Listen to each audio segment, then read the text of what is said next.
प्रसन्नं ज्ञानस्वरूपं निजबोधरूपं योगेन्द्रमीड्यं भवरोगवैद्यं श्रीमद्गुरुं नित्यमहं नमामि। यस्याङ्घ्रिपङ्कजपरागपरप्रभावात्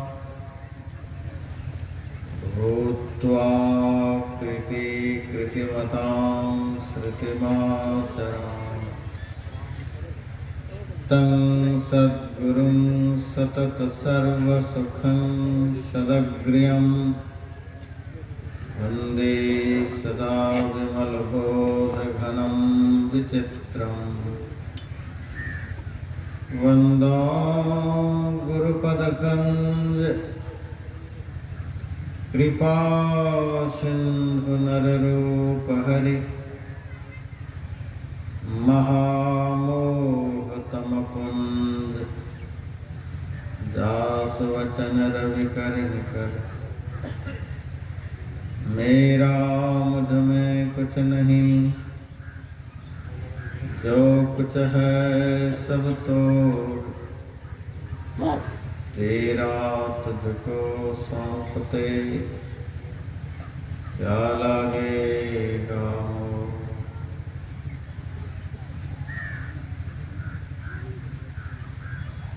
इस पवित्र मंच पर विराजमान तीर्थ स्वरूप साधु समाज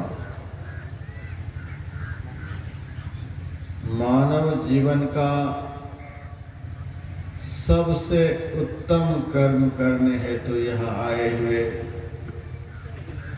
सत्संग प्रेमी सज्जन वृंद, माताओं तथा बहनों, गुरु महाराज के नियमानुसार अभी संत तुलसीदास जी महाराज द्वारा रचित श्री रामचरितमानस ग्रंथ का पाठ करके सुनाया गया है। प्रसंग है उत्तर कांड का, संवाद है काकभूषण और गरुड़ जी का।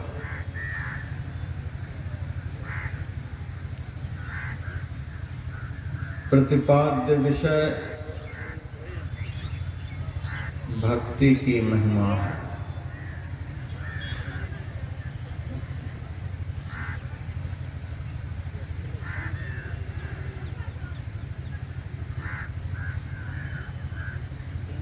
मर्यादा पुरुषोत्तम भगवान श्री राम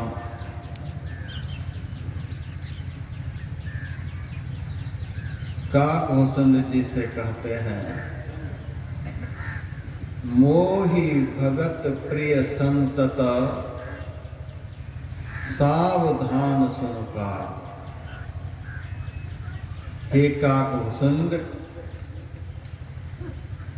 मुझे भक्त सदैव प्रिय है। दान करने वाला 2 मिनट के लिए हमको खुश कर लेता है, यज्ञ करने वाला थोड़ी देर के लिए मुझे खुश कर लेता है, तीर्थों में जाने वाला, धामों में जाने वाला, मंदिरों में जाने वाला, व्रत उपवास रखने वाला, जितने भी बाह्य धर्माचार हैं वह करने वाला थोड़ी देर के लिए मुझे अवश्य खुश कर लेता है, परंतु जो मेरा अहरनिश भजन करता है उससे मैं सदैव प्रसन्न रहता हूँ। मुझे भक्त बहुत प्रिय है, सदैव प्रिय है। एक क्षण के लिए भी मैं भक्त को छोड़ नहीं सकता, इतना हमको भक्त से प्रेम है। महिमा बाद में बताऊंगा। हल्का फल्का ऐसे भी समझ लिया करिएगा। भगवान कह रहे हैं, मोहि भगत प्रिय संतत, भक्त मुझे सदैव प्रिय है। एक विधायक जी का कोई प्रेमी बन जाए, वह दुनिया में कितना अपने को बड़ा समझता है। सांसद महोदय यदि किसी से प्रेम करने लग जाए, फिर क्या कहना है। मुख्यमंत्री तो एक चिट्ठी भी लिख दे आपके नाम से, फिर क्या कहा जाए। चौराहे पर आप छाती चौड़ी करके खड़े हो जाए। प्रधानमंत्री यदि एक आध मिनट के लिए आपसे बातचीत भी कर ले, तो अपने को कितना बड़ा आप समझेंगे। एक दुनिया का छोटा मोटा लीडर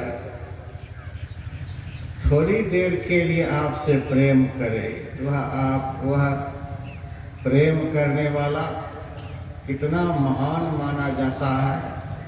और जिनसे प्रेम करता है वह भी अपने को कितना धन्य समझता है।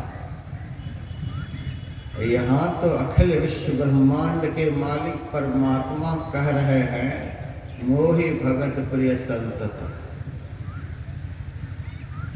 परमात्मा कह रहे हैं, मुझे भक्त सदैव प्रिय है। अखिल विश्व ब्रह्मांड के मालिक परमात्मा का जो प्रेमी हो गया, उससे बड़ा दुनिया में कौन हो सकता है बता। दुनिया में उनसे कोई टक्कर ले सकता है। मोहि भगत प्रिय संतत। जब हम गीता पढ़ते हैं, भगवान श्री कृष्ण कई बार 14वां अध्याय में, 12वां अध्याय में अर्जुन से कहा, भक्तिमान में प्रियो नरः, भक्तिमान में प्रियो नरः। अर्जुन, जिनके पास भक्ति होती है वह मनुष्य मुझे बहुत प्यारा होता है। भक्तिमान में प्रियो नर, भक्तिमान पुरुष मुझे प्रिय है। जो परमात्मा का हो गया, जो परमात्मा का प्रेमी बन गया, उससे बड़ा भाग्यवान संसार में कौन हो सकता है।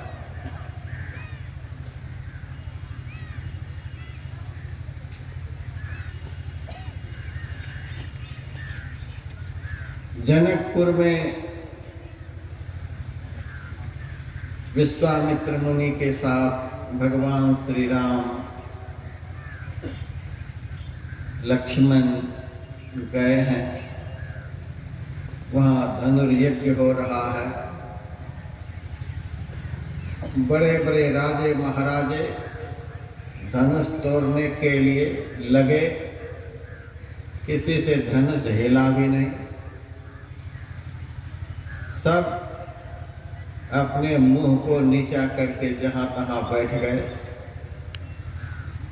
उसके बाद विश्वामित्र मुनि ने श्री राम जी से कहा, राम अब तुम उठो। धनुष के नहीं टूटने से महाराज जनक के दिल में बड़ा भारी संताप है।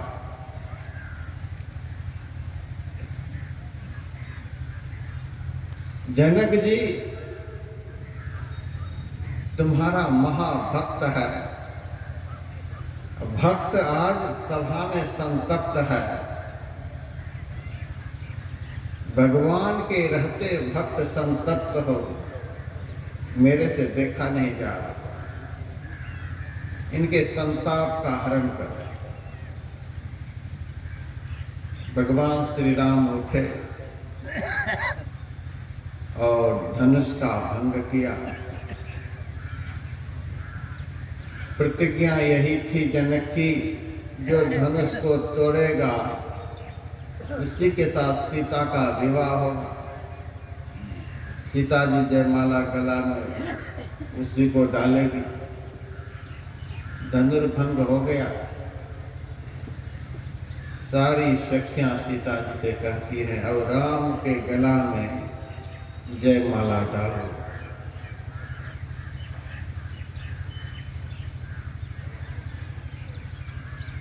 रामायण में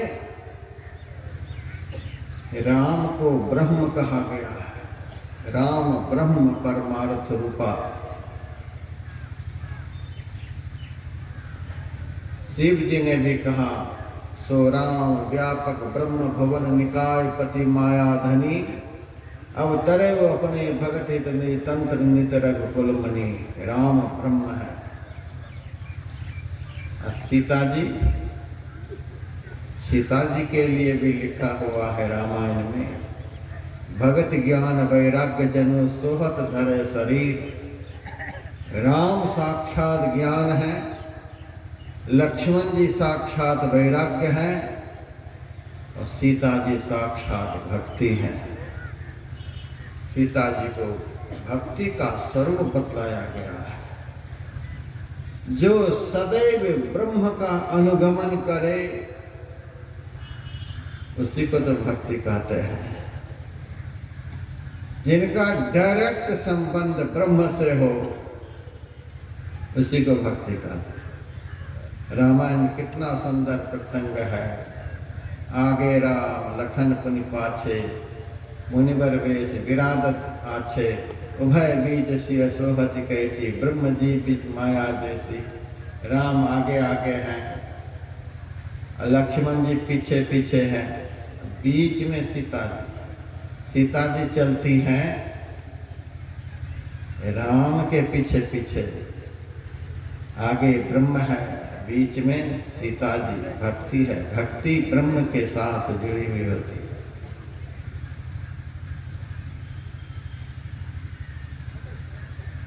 और राम का प्यारा वही हो सकता है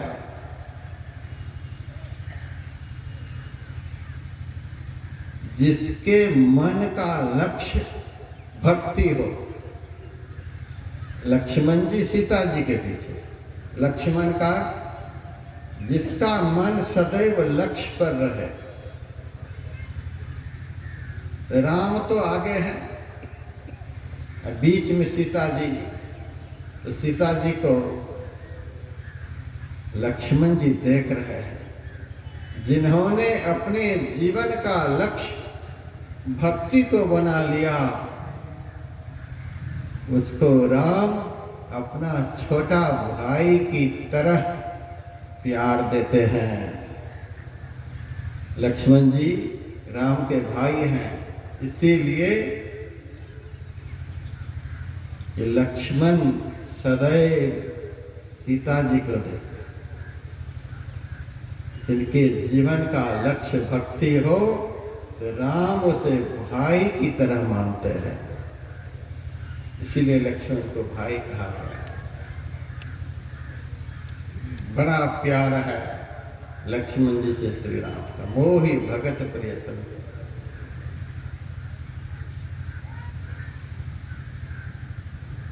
सीता जी भक्ति है, धनुर्भंग हो गया है। सीता जी को सखियों ने कहा, राम के गले में माला डालो। जय माला लेकर के सीता जी आगे बढ़ी।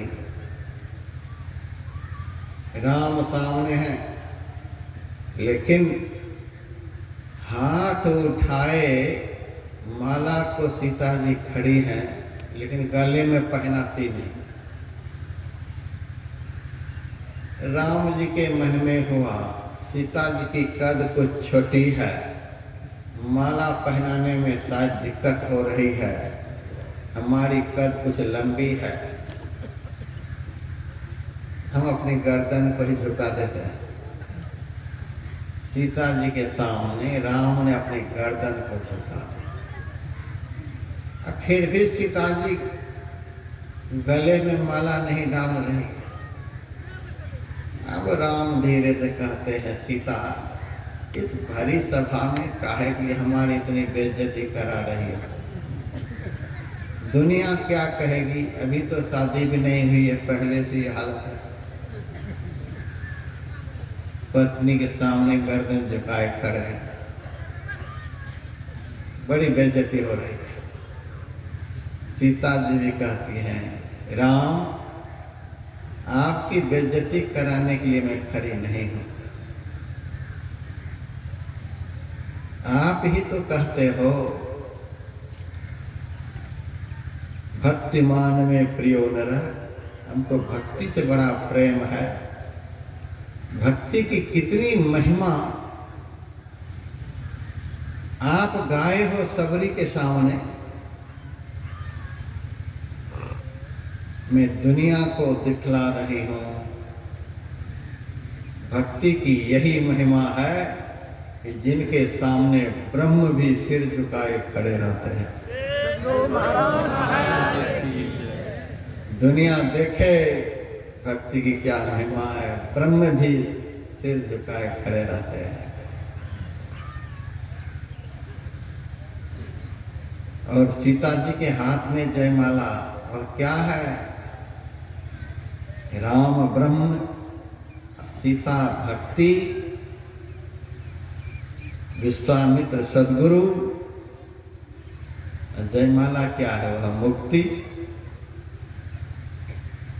राम भजत सोई मुक्ति गुसाई, अनिच्छित आवई बरियाई। कितना सुंदर शब्द का प्रयोग है। राम भजत सोई मुक्ति गुसाई, अनिच्छित आवई बरियाई। सच्चा भक्त जो होता है वह मुक्ति की चाहना कभी भी नहीं करता, वह तो केवल भक्ति करना चाहता है। भक्ति में वह सामर्थ्य है, मुक्ति तो जबरदस्ती खुशामद करके उनके चरणों में समर्पित होती है। चैतन्य महाप्रभु का वचन है, यदि भवति मुकुंदे भक्तिरानंद सांद्रा, विलुठति चरणाग्रे मोक्ष साम्राज्य लक्ष्मी। हे प्रभु, यदि आपके चरणों में हमारी भक्ति होती, विलुठति चरणाग्रे मोक्ष साम्राज्य लक्ष्मी। समग्र मोक्ष, अखिल विश्व ब्रह्मांड का साम्राज्य और साक्षात लक्ष्मी मेरे चरणों में लौटती। राम भजत सई मुक्ति गुसाई, अनिच्छित आवई बरियाई। जबरदस्ती उनके पीछे पीछे मुक्ति घूमती है, मुझे स्वीकार करो, मुझे स्वीकार करो।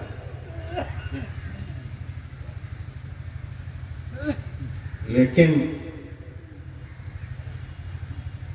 भक्ति मुक्ति रूपी जयमाला उसी भक्त को समर्पित करती है जिस भक्त ने अपने अंदर के अहंकार रूपी धनुष को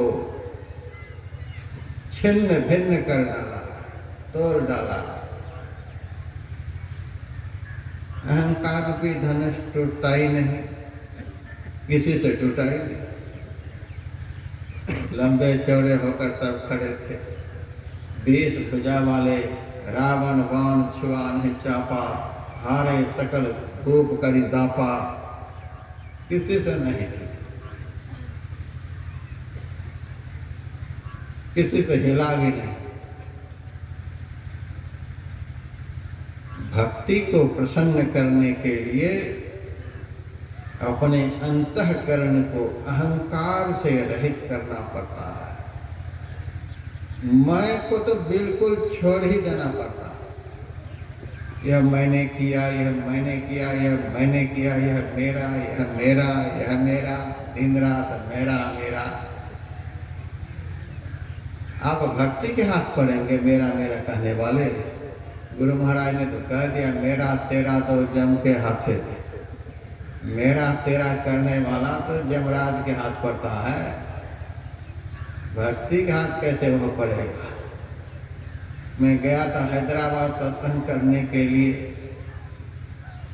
रावभाड़ी भगत के घर ठहरा, खिलाया पिलाया, आराम से बिठाया, पूरे परिवार को अपने सामने लाया और मेरे को परिचय देने लगा। महाराज, यह मेरा बेटा है, यह मेरी बेटी है, यह दामाद है, यह मेरा ये मेरा वो, यह मेरा वो, बहुत कुछ सुनाया।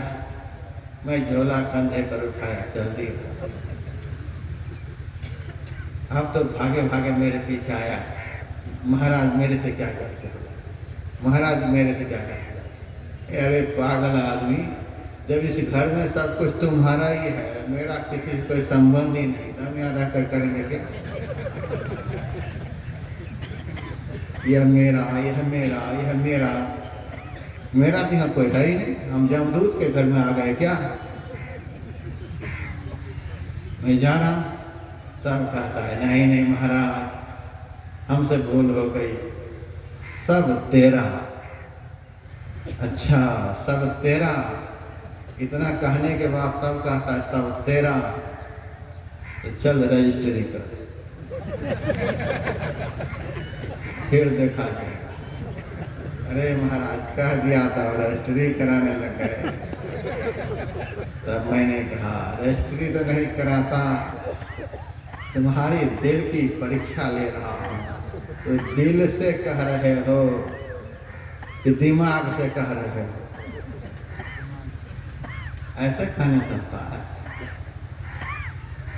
कल मैंने आप लोगों को सुनाया था, दादू दयाल जी महाराज कुटिया में बैठे हैं, कह रहे हैं तन भी तेरा, मन भी तेरा, तेरा पिंड प्राण, सब कुछ तेरा। जगजीवन साहब कहते हैं अरे दादू अपने लिए भी तो कुछ रख। दादू दयाल जी ने कहा पहले सुनो तो बढ़िया से, तन भी तेरा, मन भी तेरा, तेरा पिंड प्राण, सब कुछ तेरा, तू है मेरा, यह दादू का ज्ञान। महाराज की जय। सब कुछ तेरा, जो नहीं हो पा रहा है, इसीलिए हम अपने आराध्य देव को अपना नहीं बना पा रहे हैं। यह मेरा है, यह मेरा है, यह मेरा है, यह मेरा है। हमारे गुरुदेव ने लिखा गुरु ही हितु, गुरु ही पितु जाके, गुरु ही सदा सुहाई, ते बड़ भागी पुरुष कह में ही सहज परम गति पाए। गुरु को ही माँ समझता है, गुरु को ही पिता समझता है, गुरु को ही भाई समझता है, सब कुछ गुरु को ही समझता है, सब कुछ गुरु के लिए ही अर्पित है। ऐसा जो भक्त है, ते बड़ भाग पुरुष कह में ही सहज परम गति पाई। इतना बड़ा समर्पण जीवन में हो। तुलसीदास जी महाराज, तो ही मोही नाते अनेक, मानिए जो भावे, ज्यों त्यों तुलसी कृपाल चरण शरण पावे। यह बड़ा ही अहंकार रहित पद्य है। तो ही मोही नाते अनेक, मानिए जो भावे, ज्यों त्यों तुलसी कृपाल चरण शरण पावे। तुलसीदास जी कहते हैं हे प्रभु, आपसे हमारा बहुत तरह का संबंध है। देखिए अहंकार रहित अंतःकरण कैसा होता है। आपसे मेरा बहुत तरह का संबंध है। तो ही मोही नाते अनेक, भाई भी आप ही मेरे हो, पिता आप मेरे हो, सब मेरे हो, धन मेरे हो, घर मेरे हो, सब कुछ आप ही मेरे हो। आप मुझे जो मान लो, बेटा मान लो, भाई मान लो, जो भी मान लो, मैंने तो अपने समग्र संबंधियों का स्रोत आपको बना लिया है और मेरा इस संसार में कोई नहीं। इस तरह का जीवन में समर्पित भाव हो जाए, अहंकार रूपी धनुष टूटने में देर नहीं। अहंकार के टूटते ही भक्ति को प्रसन्न होने में देर नहीं, अब भक्ति के प्रसन्न होते ही मुक्त होने में कोई देर नहीं। लेकिन ऐसा बन ही नहीं पाता।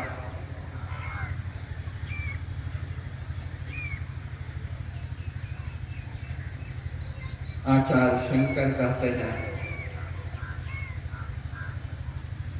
मैं का इतना विस्तार करो, इतना विस्तार करो कि सब उसी में आ जाए। इतना मैं को फैला दो कि तू रहे ही नहीं, भेद मिट जाए। या तो मैं को इतना समेट लो, इतना समेट लो कि तू बचे ही नहीं। मैं को समेटते समेटते समेटते स्वस्वरूप में आ जाओ तो भी बात बन जाएगी। या तो सब कुछ समर्पित कर दो तो भी बात बन जाएगी। न इधर के रह पाते न उधर के, यह मेरा है, यह मेरा है, यह मेरा है। इसी चक्कर में सब लोग हैं। गुरु नानक देव जी महाराज किसी महाजन के यहाँ काम करते थे। एक दिन कोई आया अनाज खरीदने के लिए। गुरु नानक देव जी महाराज तौलने लगे, राम जी 1, राम जी 2, राम जी 3, ऐसे करके तौल तौल करके दे रहे हैं। जब 13वीं धारा तौलने लगे, राम जी 13, राम जी 13, राम जी 13, तब 14 बोले ही नहीं। 13 बोलते बोलते 14 बोलना भूल ही गए। पूरे गोदाम का सारा राशन तोल दिया। लेने वाला बड़ा खुश हो रहा है कि 13 धारा में ही सब तोल दिया, अब तो ट्रक लेकर के चलेंगे। वह लेकर के चला गया। बगल में कोई कर्मचारी सुन रहा, यह तो नानक ने अनर्थ कर दिया, 13 धारा में ही सब तोल दिया। जो लेकर के गया, जब अपने घर पर पहुंचा और अपने कर्मचारी से कहा, आज तो नानक ने कमाल कर दिया, सब हमको दे दिया, देखो तौल कर कितना निकलता है। तो तौलने लगा तो 13 ही, 13 ही। और महाजन को एक नौकर ने शिकायत की कि नानक ने तो आज सब तोल दिया, 13 में ही। महाजन भी घबराया, अरे नानका क्या कर दिया तूने, क्या कर दिया? 13 धारा में ही सब तोल दिया। महाराज आपका माल है, देख लो, तौल लो माल को। जब महाजन माल को तौलने लगे तो 13 ही निकला हुआ। क्या मतलब हुआ? जो सब कुछ अपने आराध्य देव को समर्पित कर देते, सब 13, तो न आगे से नुकसान न पीछे से नुकसान। आगे पीछे के नुकसान से वह सदा सर्वदा के लिए बच जाता है। खतरे में तो वह पड़ता है जो कहता है मेरा मेरा मेरा। बकरी जो में करती है तो गले पे छुरी चलती है। मैना जो मैं ना कहता है वह सबको प्यारा लगता है। मैना मैना।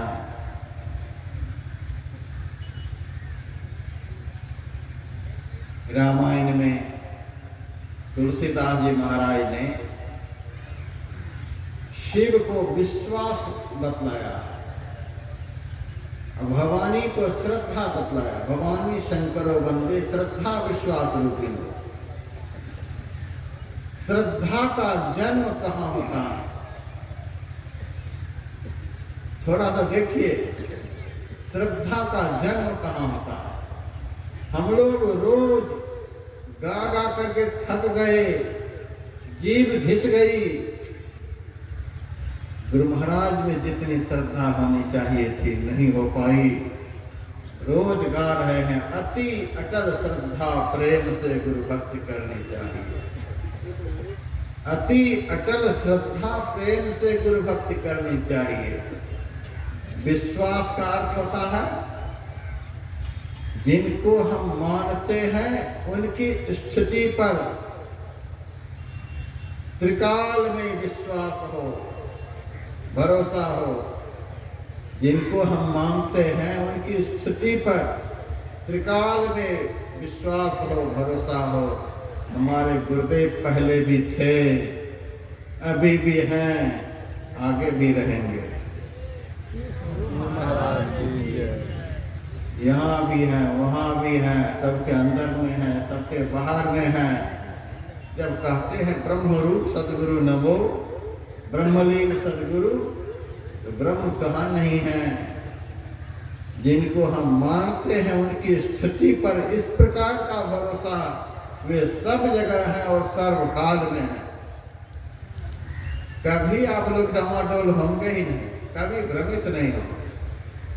सब जगह है, सर्वकाल में है। इसी का नाम है विश्वास। सब जगह है, सर्वकाल में है।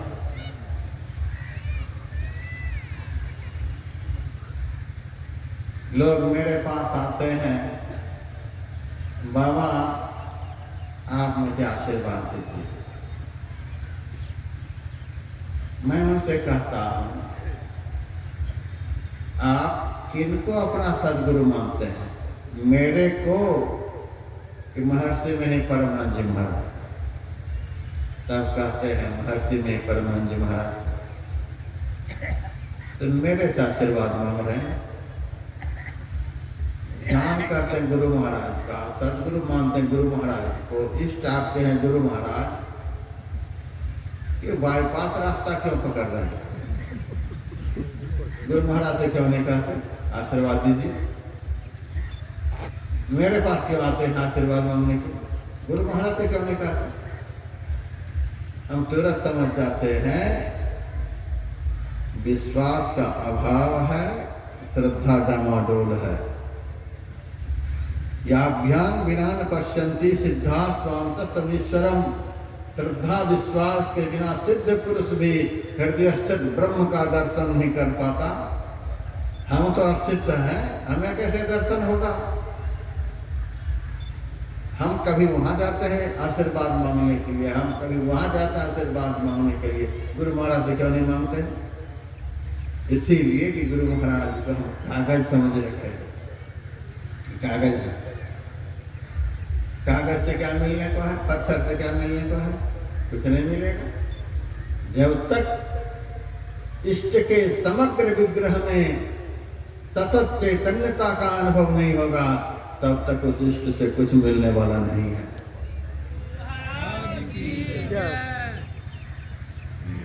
हमारे गुरुदेव परम संत बाबा देवी साहब के शरीर त्याग के 21 साल बाद पदावली की रचना किए। उस पदावली में लिखते हैं, जागृत जिंदा सतगुरु जग में। बाबा देवी साहब के 21 साल शरीर छोड़ने के बाद यह पंक्ति लिख रहे हैं, जागृत जिंदा सतगुरु जग में। गुरु महाराज की दृष्टि में सर्वकाल में बाबा साहब जगे हुए थे, जीवित थे। एक पद में तो उन्होंने यहाँ तक कह दिया, प्रकट सतगुरु जग में विराजे। 21 साल के बाद कह रहे हैं, प्रकट सतगुरु जग में विराजे। सृष्टि के कण कण में हमारे गुरुदेव को बाबा देवी साहब दिखलाई दे रहे हैं। हम भाई साफ पकड़ते हैं। हमारे गुरुदेव कहते हैं, मैं ही को आन नहीं सूझा। यह है विश्वास, मैं ही को आन नहीं सूझा। गुरु ही तू है, गुरु की तू है, गुरु ही जीव के मितु है। गुरु सम कोई नहीं दूजा, जो जीवों को उधारा है। गुरु की नित्य कर पूजा, जगत इन सम नहीं दूजा। मैं ही को आन नहीं सूझा, फकत गुरु ही आधारा है। आन नहीं सूझा, हमको तो कितने सूझ रहे हैं, तभी तो भागते हैं। कभी उस बाबा के पास आशीर्वाद दीजिए, कभी उस बाबा के पास आशीर्वाद दीजिए। हम समझ जाते हैं एक खिचड़ी खरगोश चला है, इनको विश्वास है ही नहीं गुरु महाराज। मैं कह देता हूँ तुमको गुरु महाराज में विश्वास नहीं, इसीलिए मेरे पास आए। लेकिन राजस्थान का एक भक्त बड़ा चाला, उनसे जब मैंने ऐसा कहा तब कहता है महाराज गुरु महाराज को तो हम भगवान मानते ही हैं, ब्रह्म मानते ही हैं, लेकिन हम साधारण जीव की वहां तक पहुंच नहीं है। आपके पास आशीर्वाद मांगने के लिए इसीलिए आए हैं। आप मेरी तरफ से थोड़ी पैरवी वहां लगा देंगे तो जल्दी सुनवाई हो जाएगी। मैंने कहा यह बात तो थोड़ी बहुत समझ में आती है, पैरवी लगाने वाली बात तो हो सकती है, लेकिन यदि तुम सीधा मेरे पास आ रहे आशीर्वाद मांगने के लिए तब तुम्हारे विश्वास में कमी है। बहुत सारे धर्मशास्त्र हैं, उसमें शिव जी पार्वती जी को उपदेश दे रहे हैं। जहां भी देखेंगे शिव जी पार्वती जी को उपदेश दे रहे हैं। लेकिन एक धर्म ग्रंथ इस भारत की भूमि पर ऐसा है जिस धर्म ग्रंथ में पार्वती जी शिव जी को उपदेश दे रही है। उस ग्रंथ का नाम है रुद्रयामल तंत्र। मैंने उसको पढ़ा, उसमें लिखा हुआ पाया, बड़ा ही विलक्षण यह श्लोक है। हे पतिदेव, हे औढ़रदानी, हे शिव शंकर, सुनो।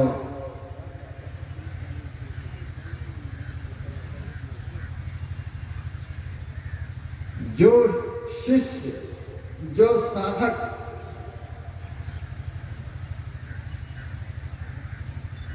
गुरु मानुष बुद्धिंतु, गुरु में मनुष्य बुद्धि रखता है। ये मनुष्य है, दो हाथ हैं, दो पैर हैं, मेरे ही तरह एक सिर है, दो आंख है, दो कान है, एक नाक है, एक मुंह है, मेरे जैसे। गुरु मानुष बुद्धिंतु, जो गुरु को एक मनुष्य समझता है। मंत्रेषु लिपि भावनम, गुरु के बताए हुए मंत्र को अक्षर समझता है। अरे दो अक्षर दे दिया, गुरु गुरु करते रहो, बस हो गया। ये दो अक्षर गुरु गुरु करते रहो, इतना ही समझ लिया। ये दो अक्षर आपका क्या नहीं कर सकता है, हम कह नहीं सकते। भगवान शिव ने गुरु गीता में कहा है, मंत्रराज इदं देवी गुरु रित्यक्षरद्वयम् स्मृति वेद पुराणानां सारमेव न संशयः। हे पार्वती, यह दो अक्षर का जो गुरु शब्द है सभी मंत्रों का राजा है। स्मृति वेद पुराण का सार है, इसमें संशय नहीं।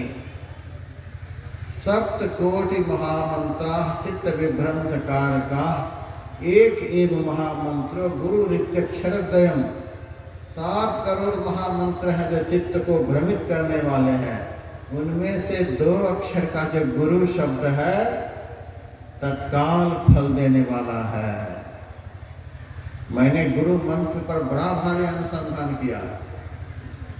हम लोगों को गुरु महाराज ने गुरु मंत्र दिया है, बड़ा भारी अनुसंधान किया। हमारे घर में सब लोग राम राम जपते थे। हमारे मातृक में ओम नमः शिवाय जपने वाले थे। हमको गुरु ने गुरु गुरु जपने के लिए बताया। मन में होता था सारा खानदान राम का भक्त, वहाँ शिव का भक्त, ये क्या मिल गया। बहुत खोज की मैंने, शिव महापुराण को पढ़ा। शिव महापुराण में शिव सहस्र नाम है, शिव जी के 1000 नाम। शिव जी के 1000 नाम में से उनका एक नाम गुरु भी पाया। 1000 नाम में से एक नाम उनका गुरु भी। तब मुझे बड़ा संतोष हुआ। ये गुरु मंत्र एक प्रकार से शिव मंत्र भी है। अब फिर हमारा अभियान शुरू हुआ। महाभारत के भीष्म पर्व को पढ़ा।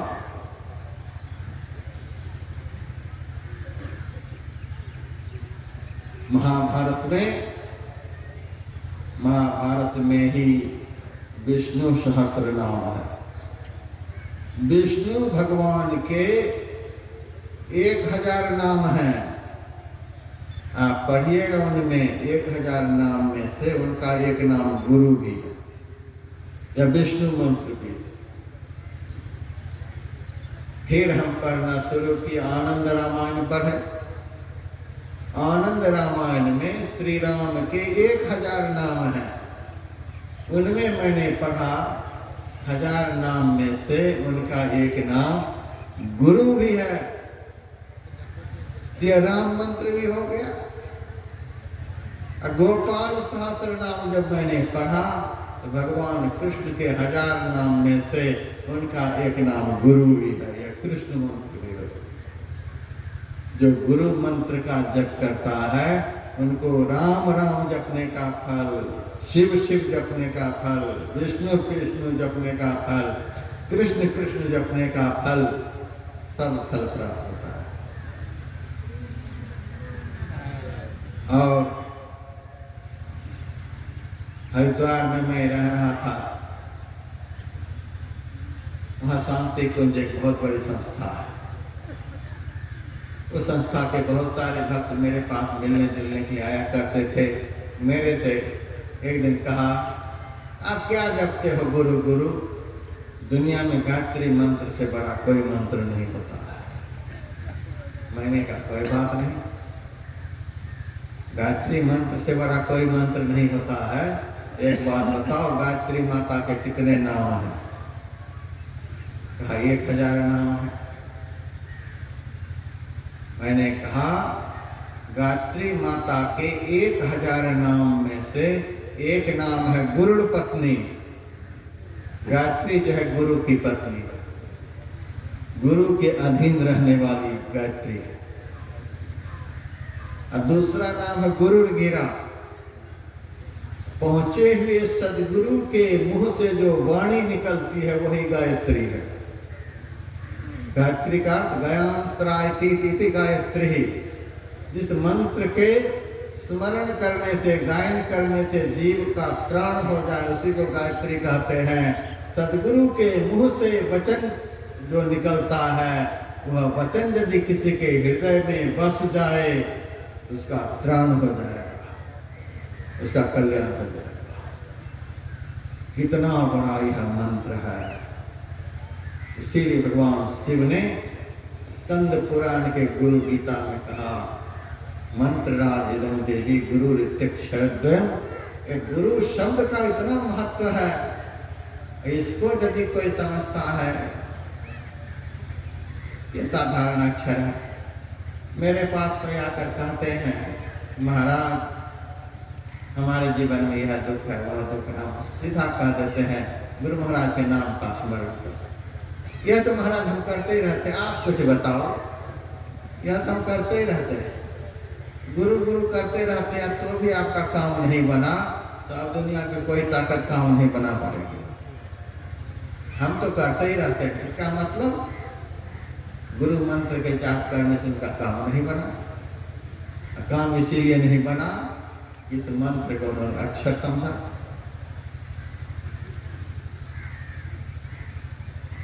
गुरु गुरु गुरु कल्प विटप, गुरु गुरु गुरु में ही जप, गुरु जाप जपन साचो तप, सकल काज सारण। आपको ऐसा नहीं लगे कि भक्ति की महिमा की व्याख्या नहीं हो रही है। मंत्र जाप मम दृढ़ विश्वासा, पंचम भजन सुवेद प्रकाशा। गुरु गुरु गुरु कल्प विटप, गुरु गुरु गुरु में ही जप, गुरु जाप जपन साचो तप, सकल काज सारणम। सब काम पूरे हो जाएंगे। कैसा यह मंत्र है? तब भी कहते हम तो गुरु गुरु करते रहते हैं, महाराज आप कुछ आशीर्वाद। एम्स से जो रोगी लौट करके आ जाए घर, झोला छाप डॉक्टर के पास जाकर कहे कि आप अब इलाज कर दो, उसको क्या कहेंगे? वह रोगी मरेगा कि नहीं मरेगा? गुरु शब्द में दो अक्षर, एक अक्षर को ऐसा मान लो कि संसार का सुख देने वाला, और दूसरा अक्षर को ऐसा मान लो परमार्थ का आनंद देने वाला। संसार परमार्थ, लोक परलोक, यह दोनों आनंद जो प्रदान करते हैं वे हैं गुरु मंत्र, ये है गुरु शब्द। माँ पार्वती कहती हैं मंत्रेषु लिपि भावनम, जो मंत्र को अक्षर समझता है। दो अक्षर के दिए हैं, जप रहे हैं। अब और आगे चलो, प्रतिमास शिलारूपम, जो गुरु की प्रतिमा को, जो गुरु की प्रतिमा को पत्थर समझते हैं, ये पत्थर की प्रतिमा है। कोई स्वयं सेवक नहीं है जगत का,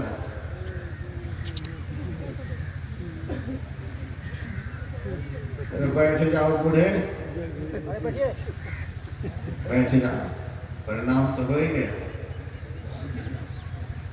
जो गुरु की प्रतिमा को पत्थर समझता है, ये पत्थर है, ये कागज है, ये मिट्टी है, ये धातु है।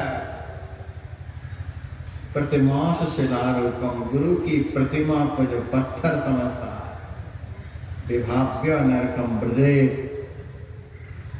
वह साधक रौरव नामक नरक में जाता है। इसीलिए गुरु को कभी मनुष्य नहीं मानना चाहिए, गुरु के दिए हुए मंत्र को अक्षर नहीं समझना चाहिए, और गुरु की प्रतिमा को कागज पत्थर नहीं समझना चाहिए।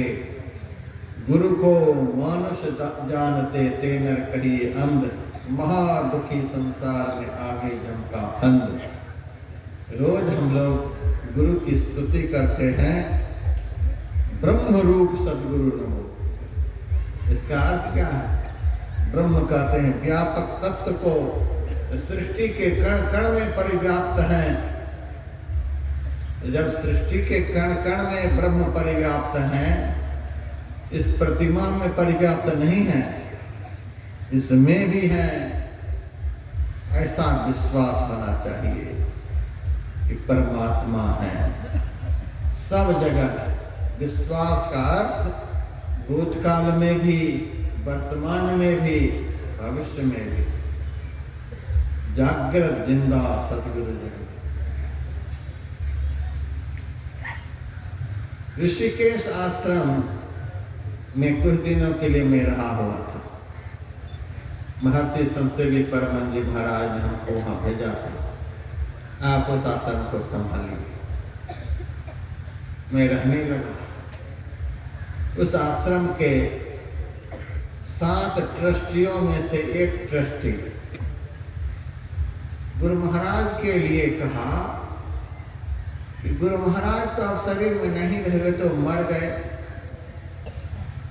अब तो जो शरीर में है उनका आप भजन करिए, उनका प्रचार करिए। मेरे से ऐसा शब्द कहा, अब उनका प्रचार आप करिए, जो है शरीर में वो तो गए। जैसे ही ऐसा कहा, वैसे हम झोला उठाकर कंधे पर रखे और चल ही दिए। आज तक उस मंदिर में हमने कदम नहीं रखा। ऐसे ऐसे लोग भी इस संस्था में हैं जो गुरु महाराज के लिए इस तरह के शब्द का प्रयोग अब शरीर में नहीं है, वो तो चले गए। और ऐसे को भी सपोर्ट करने वाले हैं, धन्य हैं। ऐसे को भी सपोर्ट करने वाले हैं जो कहते हैं गुरु महाराज नहीं है। जिनका प्रचार करने के लिए तुम कह रहा था, वे भी तो अब नहीं है, वे भी तो अब नहीं है। अब हम तुम्हारा प्रचार करें? बता तो। एक माई मेरे पास आई आधा दर्जन केला लेकर, बाबा हम आपसे दीक्षा लेंगे। मैंने कहा कितनी उम्र है? 70 साल। 70 साल की उम्र हो गई, अब तक गुरु नहीं बनाई, अब मरने के समय आई है गुरु बनाने के लिए। अरे महाराज गुरु तो बनाई थी, 3 गुरु बनाई, तीनों मर गए। एक गुरु 4 साल रहे मर गए, फिर दूसरे को गुरु बना ली। वो भी 5 साल रहकर मर गए, तो फिर तीसरे को बना ली। वो भी 2 साल के बाद मर गए। तब मैंने कहा मेरा नंबर लगाने के लिए आई तो। पगली, गुरु और गुरु का ज्ञान कभी मरता है? गुरु सत्ता अनंत है, सदगुरु की महिमा अनंत। अनंत किया उपकार, लोचन अनंत उघारिया, अनंत दिखावनहार। गुरु तो अनंत सत्ता है, उसका कभी अंत ही नहीं होता। शरीर तो नश्वर है, शरीर की नश्वरता का बोध दिलाने के लिए उन्होंने शरीर को बदल लिया है, लेकिन वे तो अनंत है। अनंत सत्ता का कभी अंत नहीं होता है, और उस अनंत सत्ता के ज्ञान का भी कभी अंत नहीं होता है। ऐसा विश्वास शिष्य के अंदर में होना चाहिए।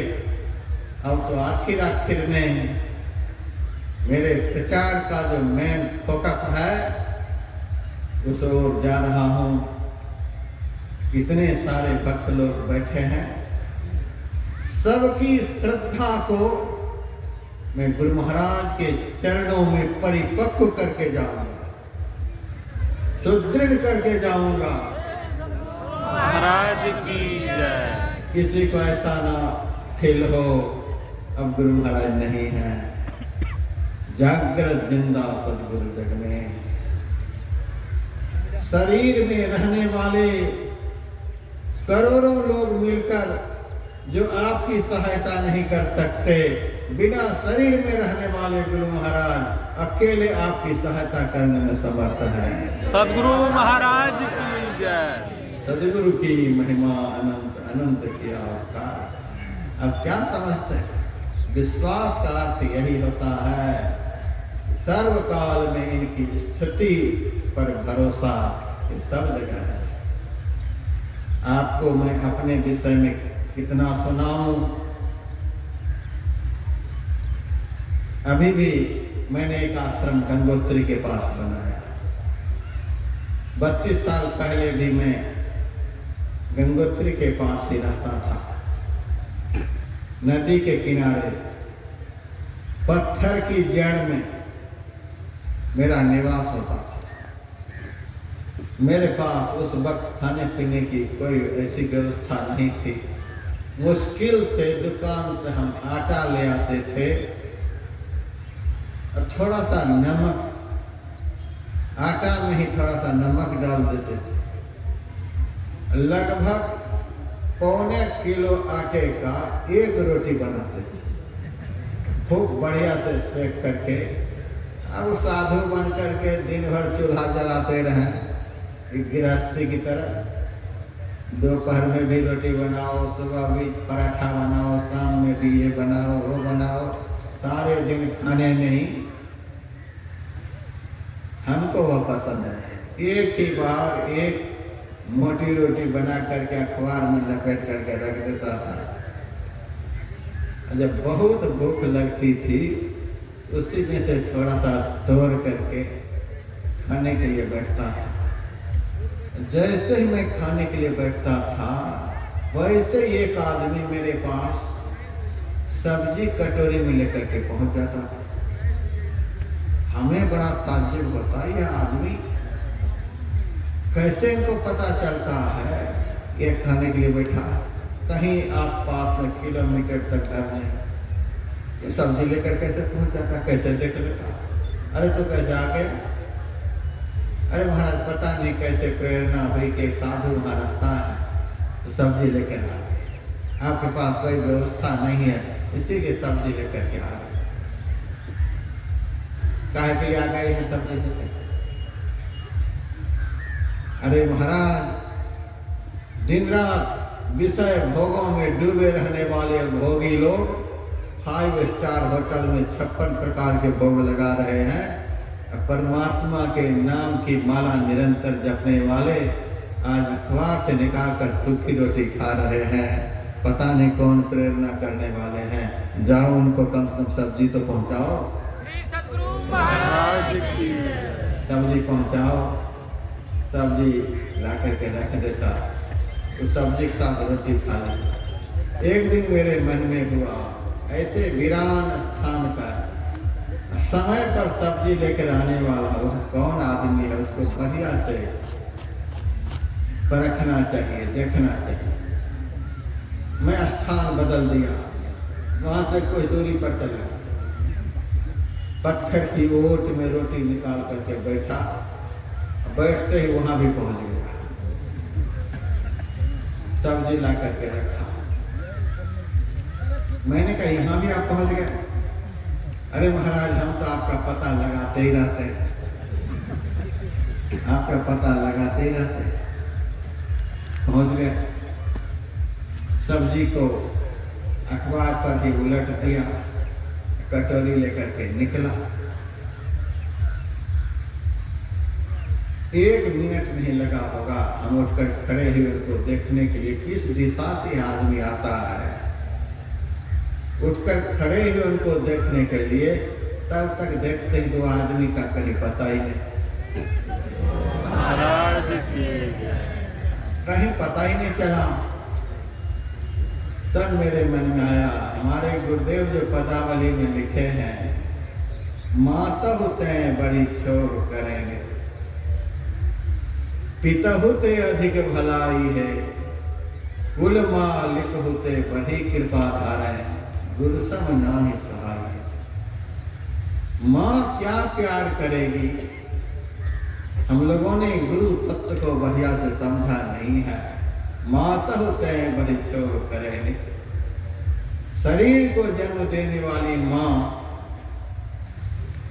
तो बच्चे को सामने से भी बढ़िया से प्यार नहीं कर पाती है। पेट में बच्चे को दर्द रहता है, माँ को पता नहीं चलता किस कारण से बच्चा रोता रहता है, माँ उपाय करती रहती, कहाँ प्यार हुआ। लेकिन सदगुरु ऐसी माँ है जिनको तन के रोग का भी पता है, मन के भी रोग का पता है, आत्मा के रोग का भी पता है। सब तरह से प्यार करते। माता होते हैं बड़ी छोर करेंगे, पिता होते अधिक भलाई है, कुल मालिक होते बड़ी कृपा धारे, गुरु सम नाहि सहाय। जो गुरु कृपा तनिह विचारे, मिटे कल्पना सोग है, गुरु सम दाता साहब नाही, गुरु गुरु जपिए लोग है। यह है गुरु तत्व। कैसे पहुंच गए हमारे जीवन की बात। मैं गंगोत्री से पैदल ही आ रहा था, पैसे की कोई व्यवस्था नहीं। उत्तर काशी में हमको ठहरना था। रात के 10 बज गई, मैं पैदल चलता हुआ आ रहा था। भूख प्यास अब चला नहीं जाता। अब मेरे मन में हुआ, गुरु महाराज बोले हैं जो नित्य नियम से भजन करेंगे, ध्यान करेंगे, सत्संग करेंगे, उनके जीवन में मोटी रोटी और मोटी धोती की कभी कमी नहीं होगी। गुरु महाराज का वचन है। हम तो रास्ते चलते रहे, बैठकर भजन किए नहीं, इसीलिए भूखों मर रहे हैं। आसन लगाकर सड़क के किनारे बैठ गए, जैसे तैसे जितना भी मन लगा 1 घंटा तक ध्यान पर बैठा। उसके बाद स्तुति भी कर ली, आरती भी कर ली। आरती के बाद जैसे जयकारा बोलते हैं, पीछे से एक सेठ कार लेकर के आ रहे थे। मेरे बगल में कार खड़ी करके गाड़ी से बाहर निकला। अरे महाराज आप यहाँ हैं? हाँ। भोजन नहीं किया? मैंने कहा भोजन तो नहीं किए। अरे महाराज हम तो गंगोत्री से ही भोजन का पैकेट बांटते आ रहे हैं। अब एक ही पैकेट बचा हुआ है, महाराज आप ले लो। गाड़ी से भोजन का एक पैकेट निकाला, पर्याप्त भोजन था, हमारे हाथ में दिया, यही एक पैकेट बचा हुआ। पैकेट हाथ में देकर के गाड़ी लेकर के आगे बढ़ा। थोड़ी दूर आगे गाड़ी निकली नहीं होगी, गाड़ी का कहाँ गाड़ी गई पता नहीं।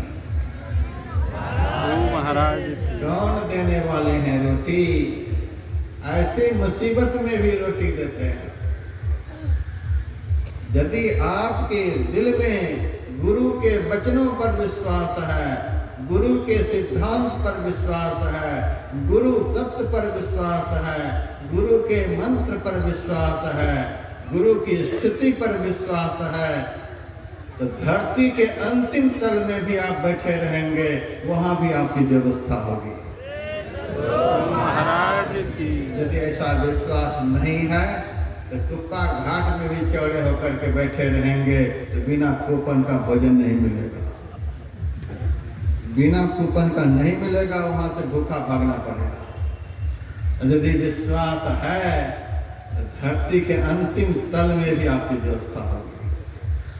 भवानी शंकर वंदे श्रद्धा विश्वास रूपिणो। यह है विश्वास गुरु के तत्व पर, गुरु के मंत्र पर, गुरु की स्थिति पर, गुरु के रूप पर, गुरु के आदेश पर शाश्वत विश्वास हो। और श्रद्धा किसको कहते हैं?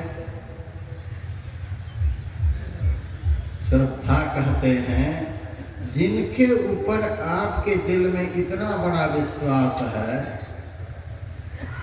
कि वे हैं, अभी वर्तमान में भी हैं, हमारी आंख में ताकत नहीं है इसीलिए देख नहीं पा रहे। आप मरे हुए बाप को देख रहे हैं, जो बाप मर गए तो क्या कहेंगे? हमारे बाप नहीं है। दादा को आप देख रहे हैं? नहीं देख रहे, लेकिन कहेंगे कि दादा हमारे नहीं है। मरे हुए बाप दादा की स्थिति को भी आप मानते हैं, हमारे बाप भी हैं, दादा भी हैं, शरीर में नहीं है, शरीर छोड़ गए। गुरु महाराज तो साक्षात ब्रह्म है, इनकी स्थिति से क्या आप लोग डामाडोल होते हैं? क्यों डामाडोल होते हैं? जिनको हम मानते हैं कि ये हैं, सर्वकाल में हैं, उनसे हमारा मन कभी डामाडोल नहीं हो। इसी का नाम है श्रद्धा। विश्वास का अर्थ उनकी स्थिति पर पूर्ण भरोसा, श्रद्धा का अर्थ जिन पर भरोसा, उनसे हमारा मन कहीं इधर उधर नहीं जाए, मन कभी डामाडोल नहीं। माता भी वही, पिता भी वही, भाई भी वही, सब कुछ वही। यही है श्रद्धा, अति अटल श्रद्धा। श्रद्धा के साथ दो महत्वपूर्ण विशेषण लगा हुआ है। अति अटल, ये कितना महत्वपूर्ण विशेषण है। अति से अधिक तो कोई महत्वपूर्ण विशेषण होता ही नहीं। अति, फिर देखो अटल। श्रद्धा के साथ ऐसा विशेषण का प्रयोग हुआ है। हमें गुरु महाराज में अपने मन को किस तरह से स्थिर करना चाहिए। अति अटल श्रद्धा प्रेम से गुरु भक्ति करनी चाहिए। श्रद्धा टले नहीं, हिले नहीं। आज जब मैं दीक्षा बतलाने लग गया, बहुत लोग दीक्षा लिए तो पूरा हॉल भरा हुआ था। घर के मालिक ने फोटो रखा था। जैसे मैं कमरा से निकला दीक्षा बताने हेतु चौकी पर बैठने के लिए, तो फोटो देखा। फोटो देखते अपने सेवक से कहा, हटा हटा, फोटो में फोटो, फोटो में फोटो, फोटो में फोटो। जैसे आजकल लोग ज्वाइंट अकाउंट खुलवाते हैं, एक पर भरोसा नहीं, पता नहीं रुपए लेकर भागना जा, एक तो बचेगा। दो के हस्ताक्षर के बगैर रुपए निकलेंगे ही नहीं। ऐसे ही बहुत भक्त हो गए हैं, फोटो में फोटो, फोटो में फोटो। कोई घाट छूटना नहीं चाहिए। नहीं को आन नहीं सुझा। सुन रहे हैं? भोला भगत बनने से काम नहीं बनेगा। मैं ही को आन नहीं सुझा। हमारे गुरु को बाबा देवी साहब चलावे आन नहीं सुझा। महर्षि मही के चेले को कितने सूझ रहे हैं पता नहीं, कितने सूझ रहे हैं। लगता है दिव्य दृष्टि खुल गई। कितने सूझ रहे हैं इनको। फोटो में फोटो, फोटो में फोटो। हमारे सत्संगी ले गए अपने घर, दिखाए, पूजा घर भी दिखाए। देख करके हम वापस हो गए। बाबा पूजा घर कैसा लगा? मैंने कहा बहुत बढ़िया बाजार लगा है। पूजा घर को बाजार कह रहे हैं? अरे मूर्तियों का बाजार है ये, पूजा घर थोड़े। ये मूर्तियों का बाजार लगा हुआ है, बाजार बना रखते हो। लड्डू गोपाल भी है, बिना लड्डू के गोपाल भी है, ये है तो वो है।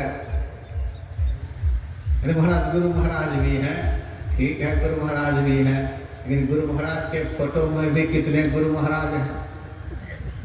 कोई घाट छूटना नहीं चाहिए। पंजाब के भगत ने पूजा घर दिखलाया, कैसा लगा महाराज? बहुत बढ़िया बाजार सजा। तब उन्होंने कहा इतना हम इसीलिए रखे हैं, इसमें से 40-50 नाराज भी होंगे तो कुछ तो बचेंगे, कुछ बच जाए, इसीलिए। ऐसे भी बहुत भगत हैं, इनको भी मानो, उनको भी मानो, उनको भी मानो। गुरु महाराज कहते मैं ही इन पद दास रहे कर जोड़ी के, गुरु दिस लागो भाई सकल दिस तोरी के। कितने को मान रहे हैं, कितने घाट। ऐसे में भजन होता है। कितने के हाथ में अपने हाथ पकड़ा रखे हैं। कौन आपको हाथ पकड़ कर अब ले जाएंगे पता ही नहीं। कितने के हाथ में अपना हाथ पकड़ा रखे हैं। कई एक फोटो, फोटो में फोटो। आज मैंने देखा फोटो में फोटो, उस फोटो को मैंने हटवाया। तब अपने साथ में मैं एक फोटो रखता, अभी भी कमरे में लगा रखा, आप लोग आकर के देख सकते हैं। गुरु महाराज के जो रूप हमको सबसे बढ़िया लगता है, गुरु महाराज के भी बहुत रूप है, उसमें से आप चुनाव करें जो आपको सबसे बढ़िया लगे, सबसे आकर्षण, जिस रूप में सहज रूप से आपका मन लग जाए, ऐसा फोटो। मेरा एक भगत है भुवनेश्वर में, बारंबार मैं सुनाता हूँ, मेरे चैनल पर भी वो बैठकर सुनते ही होंगे। क्या कहें, जब हमको एयरपोर्ट पर लेने के लिए आता है, उनकी गाड़ी में बैठता हूँ, गुरु महाराज का वही एक फोटो का दर्शन। गाड़ी जब दरवाजे पर खड़ी होती है, जहाँ से घर की एंट्री है, वहाँ पर गुरु महाराज का वही फोटो, एक ही फोटो। जहाँ से सीढ़ी मूर्ति है, वहाँ पर भी वही फोटो। जब ऊपर कमरे में जाता हूँ तो वही फोटो, किचन में घुसता हूँ तो वही फोटो, पूजा घर में जाता हूँ तो वही फोटो। ध्यान किस भक्त को बनेगा थोड़ा बताएं। जित देखो तित श्याममयी है, जित देखो तित श्याममयी।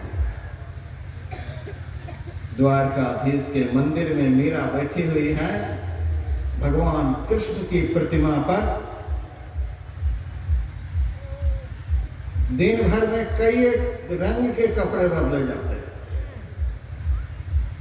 मीरा से एक दिन सखियों ने पूछी, मीरा बताओ अभी भगवान के देह पर किस रंग के कपड़े हैं? मीरा कहती है श्याम रंग। फिर थोड़ी देर के बाद कपड़े बदल दिए गए, अब किस रंग के कपड़े? श्याम रंग। जब जब पूछे श्याम रंग, सहेलियां कहती है मीरा तुम्हारी आंख में कोई बीमारी तो नहीं हो गई? जब जब पूछती हो तब तब श्याम रंग श्याम रंग श्याम रंग। कितने रंग बदल गए?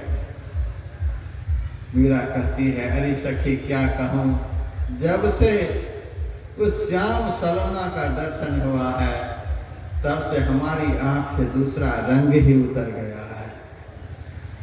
अब तो जहां देखते हो मोहन से दिल क्यों लगाया है, क्या मैं जानूं क्या वो मिलता भी है वो मिलता भी नहीं, नजरों से मेरी हटता भी नहीं, क्या ऐसी जादू चलाया है, क्या मैं जानूं क्या वो हम जानते हैं जित देखो जित श्याममयी। यह है मानस ज्ञान, इसको मानस ज्ञान कहते हैं। बाप सामने आ गए, बाप में भी लगे कि गुरु महाराज का दर्शन हो रहा। भाई आ गए, भाई में भी लगे कि गुरु महाराज का दर्शन हो रहा है। संसार के सारे रूपों से हमारी दृष्टि एक रूप में स्थिर हो जाए, इसको कहते हैं मानस ज्ञान। ऐसा होता है मानस। रामकृष्ण परमहंस जी महाराज की सेवा में मां शारदा 6 महीने से सेवा कर रही थी, रात के 12 बजे तक सेवा करती थी। एक दिन शारदा रामकृष्ण परमहंस से पूछती है, ठाकुर आप मुझे किस दृष्टि से देखते हैं? मां शारदा कहती है आप किस दृष्टि से देखते हैं? रामकृष्ण परमहंस ने कहा जिस दृष्टि से मैं अपनी मां को देखता हूं, अपनी पत्नी में मां का दर्शन। यहाँ मां से तात्पर्य काली मां, काली मां रामकृष्ण के इष्ट थी, पत्नी में भी इष्ट का दर्शन। यह है मानस ज्ञान। एक रूप में दृष्टि इतनी सिमट जाए, इतनी सिमट जाए, अब वही रूप सब रूप में नजर आए। एक बहुत बड़े संत हुए गणेशपुरी में, मुंबई के पास वह स्थान है, मुक्तानंद जी महाराज। नित्यानंद सरस्वती के वे शिष्य थे। वे कहते हैं अपने जीवन का वृत्तांत, अरे सिद्ध विद्यार्थियों, साधना के आरंभिक काल में मैं अपने गुरु नित्यानंद का चित्र सदैव अपनी जेब में रखता था। चित्त की चंचलता के कारण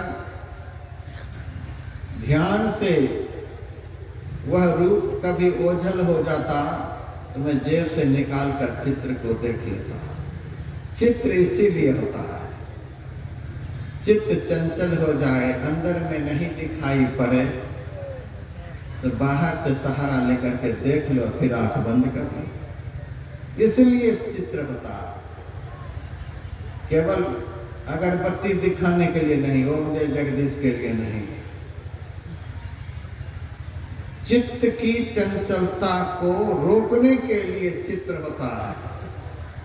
चित्र चंचलता को रोकने के लिए, चित्त चंचल हो गया, जेब से निकाल कर देख लिया। यहां तक कि मैं अपने गुरु नित्यानंद के चित्र को शौचालय में भी लेकर के जाता था। शौच करते हुए भी मैं अपने गुरुदेव का चिंतन करता रहता था। वहां से भी कभी चित्र ओझल हो जाता तो मैं जेब से निकाल कर देख लेता, फिर कभी ओझल हो जाता, जेब से निकाल कर देख लेता। बारंबार एक ही चित्र को वर्षों तक दिन रात देखते देखते, हे सिद्ध विद्यार्थियों, आज हमारे चित्त की वह स्थिति है कि जिस आम की डाली पर मैं झूलता हूँ, उस डाली के पत्ते पत्ते में गुरु नित्यानंद का दर्शन होता है। महाराज रामदास की वाणी में पात पात में गुरु विराजे, झुकी झुकी बंदगी लगे हुए। पात पात में गुरु विराजे। यहाँ तो पात पात में उसी एक रूप को देखने की बात है। हम अभी कैसी स्थिति में हैं? एक दूसरे की निंदा करते हैं, एक दूसरे की चुगली करते हैं, एक दूसरे का अपमान करते हैं, एक का सम्मान करते हैं। ऐसा क्यों हो रहा है? मानस ध्यान के अभाव में जिनसे ठीक ठीक मानस ध्यान होगा उनको हर रूप में इष्ट का दर्शन होगा, और जिनसे ठीक ठीक मानस जप होगा उनको दुनिया में कोई भी आवाज होगी उसे लगेगा कि गुरु मंत्र का ही उच्चारण हो रहा है। मंत्र में इतना मन सिमट गया, अब उस मंत्र को छोड़कर मन इधर उधर जाता ही नहीं। मंत्र में मन का निरुद्ध हो जाना, यह है मानस जप। कोई भी आवाज हो रही है उसे लगता है कि गुरु मंत्र ही होगा। अब आवाज आपको कोई डिस्टर्ब नहीं करेगी, सब जगह वही आवाज हो रही है। दक्षिण भारत की एक माई थी जनाबाई, विट्ठल मंत्र को उन्होंने सिद्ध कर लिया था। रोम रोम से विट्ठल की ध्वनि निकलती थी। उनका काम यही था, जहाँ तहाँ से गोबर ला करके दीवार में गोइठे बना करके सुखा करके बेचना, उसी से जो कुछ पैसे आते अपना भी भोजन करती, आए गए का भी स्वागत सत्कार। एक दिन पड़ोस की एक माई ने उनकी दीवार से 4-5 गोइठे को उखाड़ कर अपने गोइठे में मिला लिया। जनाबाई बाहर निकलती है, देखती है दीवार की तरफ 4-5 गोइठे निकले हुए। पड़ोस के गोइठे की तरफ झांकती है, उसे लगा कि ये 4-5 मेरे ही। पड़ोसिन को बुला करके कहती, माई तुम्हें पता है कि मैं ऐसी गरीबनी हूँ कि गोइठा बेच करके ही जीविका चलाती हूँ, तो भी तूने हमारी दीवार पर से 4-5 गोइठे को उखाड़ करके अपने गोइठे में मिला लिया। पड़ोसी बिगड़ गई, तुम्हारे गोइठा में कोई मुहर है? तुम देखिए आंख से। जनाबाई कहती है, देखी तो नहीं हूँ, लेकिन लग रहा है कि हमारी गोइठा। तब तक एक महात्मा आए। महात्मा ने कहा, सही में तो जनाबाई कह रही, तुम देखियो आंख से, कैसे कह रही कि हमारा गोइठा है? जनाबाई कहती है, हाँ मेरे गोइठा में मुहर है। क्या मुहर है? जनाबाई कहती है, जिस जिस गोइठे की ओर संकेत में कर रहे हो कि यह मेरा है, उस गोइठे को आप उठा करके कान में लगाओ, उस गोइठे के अंदर से विट्ठल विट्ठल की आवाज सुनाई पड़ेगी।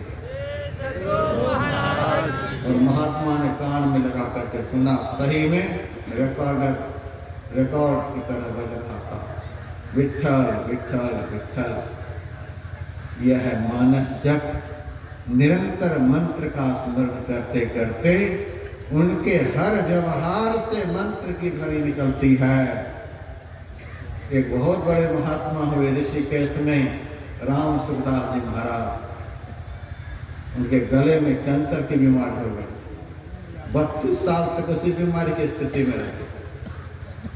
उनके खून की जांच हुई, उनके खून के कीटाणु के अंदर से वाइब्रेशन हो रहा था, हे राम हे राम हे राम हे राम। बहुत सूक्ष्म यंत्र के द्वारा उस ध्वनि का अनुसंधान किया तो राम मंत्र निकल रहा था। वह महात्मा दिन रात राम मंत्र का जप करता था।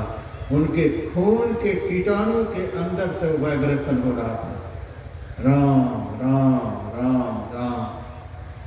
मंत्र जप ऐसा होना चाहिए, हरदम रटो, कभू ना हटो, तुझे छेड़ेंगे ना काल। गुरु धन्य है, गुरु धन्य है, गुरु धन्य दाता दयाल। इस तरह का मंत्र का अभ्यास कुछ दिनों तक मन और मंत्र अलग अलग चलता है। आप बारंबार मन को मंत्र में लगाते हैं, अलग अलग चलेगा। इस अभ्यास को आप बढ़ाते रहेंगे तो मन और मंत्र एक साथ हो जाएगा, फिर अलग नहीं होगा। और मन को मंत्र में लगा करके जब कुछ दिनों तक रहेंगे तो एक ऐसा दिन आएगा कि जिस दिन मन मंत्र ही हो जाएगा। फिर आपको पता ही नहीं चलेगा कि हमारा मन भी है।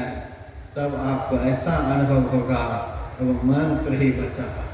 कहीं कोई आवाज हो रही है, लग रहा कि मंत्र जप हो रहा है। रोम रोम से मंत्र जप, रोम रोम से मंत्र जप। एक मंत्र को छोड़कर अन्य किसी भी शब्द की तरफ मन नहीं जाए, इस तरह के मंत्र जप को मानस जप कहते हैं। एक रूप को छोड़ करके दुनिया में कोई रूप कहीं नजर नहीं आए, इसको मानस ध्यान कहते हैं।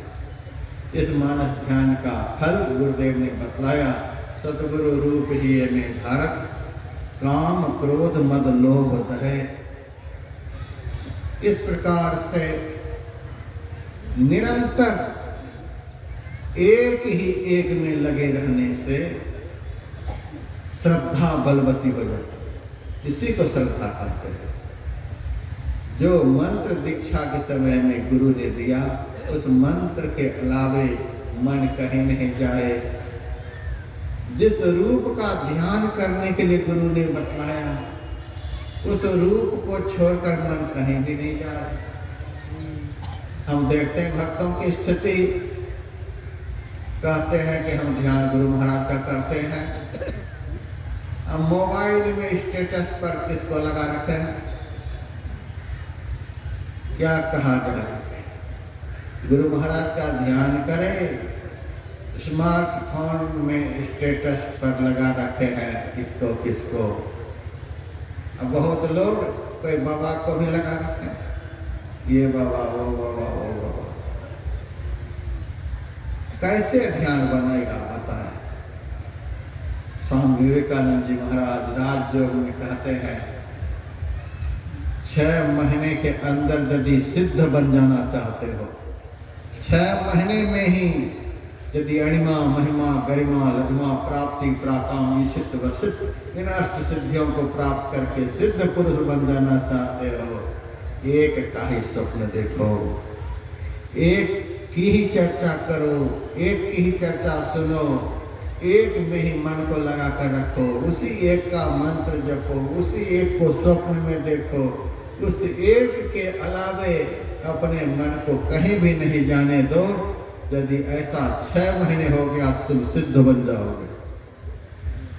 ऐसा एकाकी चिंतन, भक्ता एकांतिनो मुख्या, ऐसा भक्त श्रेष्ठ भक्त कहलाता है जिस भक्त का मन सदैव एक में ही लगा रहता है। और कौन भक्त भगवान को सतत प्रिय है? तो भगवान कहते, सो अनन्य जाके असी मति न करे हनुमान। अनन्य भक्त, मेरा वह भक्त मुझे सदैव प्रिय जो अनन्य है। अनन्य का अर्थ नो अन्य, अनन्य, अन्य का अर्थ दूसरा, दूसरे की तरफ, दूसरे रूप की तरफ भी जिसका मन नहीं जाता। मेरे नाम को छोड़कर अन्य नाम में मन नहीं जाता, मेरे रूप को छोड़कर दूसरे रूप में मन नहीं जाता, एक लक्ष्य को छोड़कर दूसरे लक्ष्य की तरफ दृष्टि नहीं जाती, एक ध्वनि को छोड़कर दूसरी ध्वनि की तरफ मन नहीं जाता। ऐसे एक एक एक एक की ओर चलते चलते एक दिन एकाएक सो परम अपर परम पर पर खजाने पायदा उस एक अद्वितीय परमात्मा को प्राप्त कर देता है। एक एक एक एक एक अनेक से एक, फिर एक से एक सूक्ष्म करते चले जाओ, सबसे आखिर में जो बचेंगे वो मिल जाएंगे। अनेक में एक है, एक में अनेक है, अनेक में एक को देख भाई। इस तरह का जो प्रेम है उसी का नाम है श्रद्धा। विश्वास का अर्थ आपने समझ लिया होगा, श्रद्धा का अर्थ यह होता है ये दोनों हो जाते। इस तरह का विश्वास, इस तरह की श्रद्धा का जन्म किस भक्त के हृदय में होता है? तो भवानी को, पार्वती को श्रद्धा कहा गया है। पार्वती का जन्म कहाँ हुआ है? हिमाचल के घर में मैना के पेट। जब मैं शिव पुराण सुनाता हूं तब इन सब शब्दों की व्याख्या करता हूं। पार्वती का जन्म हिमालय के घर में, और पार्वती जी के पेट से नहीं, मैना के पेट से भवानी को तुलसीदास ने श्रद्धा कहा। श्रद्धा का जन्म किस भक्त के हृदय में होता है? हिमालय क्या है? वो पहाड़। पहाड़ जो है वो स्थिरता का प्रतीक है। पहाड़ स्थिरता का प्रतीक है, डमाडोल नहीं हो, स्थिर रहता है। पहाड़ स्थिरता का प्रतीक है। और मैना के पेट से पार्वती का जन्म। अहंकार से रहित जीवन, मैना। अहंकार से रहित जीवन, अभिमान से रहित जीवन और चंचलता से रहित जीवन। स्थिरता का प्रतीक पहाड़ है। चंचलता से रहित और अभिमान से रहित जीवन। हमारा जीवन चंचल नहीं हो, हमारे मन में अभिमान नहीं हो, मैंपन न हो, यह मेरा, यह मेरा, यह मेरा। जिस दिन आपके दिल में ऐसा हो जाएगा कि सब कुछ हमारे गुरु है, सब कुछ समर्पण कर गुरु की सेवा करनी चाहिए, सब कुछ हमारे गुरु है। क्या आपका है बताएं तो? क्या आपका है? अरे जब दुनिया में आए थे क्या था, अभी भी क्या है? आंख बंद होते ही डब्बा गायब हो जाएगा, कुछ रहेगा? किसको आप मेरा कह रहे हैं? हम किसी पर भरोसा नहीं करते, करना भी नहीं चाहिए। कोई आपका नहीं है। आप व्यर्थ के अभिमान में पड़े हुए हैं, यह मेरा है, यह मेरा है, यह मेरा है। एक दिन जब यहाँ से जाना होता है तो जिसको जिसको मेरा कह रहे थे बता भी नहीं पाएंगे, किसी को बता भी नहीं पाएंगे यह मेरा है। इतनी जल्दी में जाना होगा। ऐसे को मेरा बता नहीं पाएंगे कि ये भाई है, इस बेटे को थोड़ा देखते रहना, बता नहीं पाएंगे। इतनी जल्दी में सब कुछ छोड़ करके जाएंगे, उसको मेरा कह रहा है। इस संसार में यदि मेरा कहने के योग्य कोई है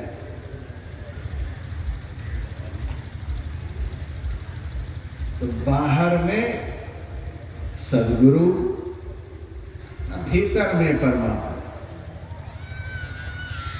अर्थात सद्गुरु ही भीतर में परमात्मा है, परमात्मा ही बाहर में सद्गुरु है।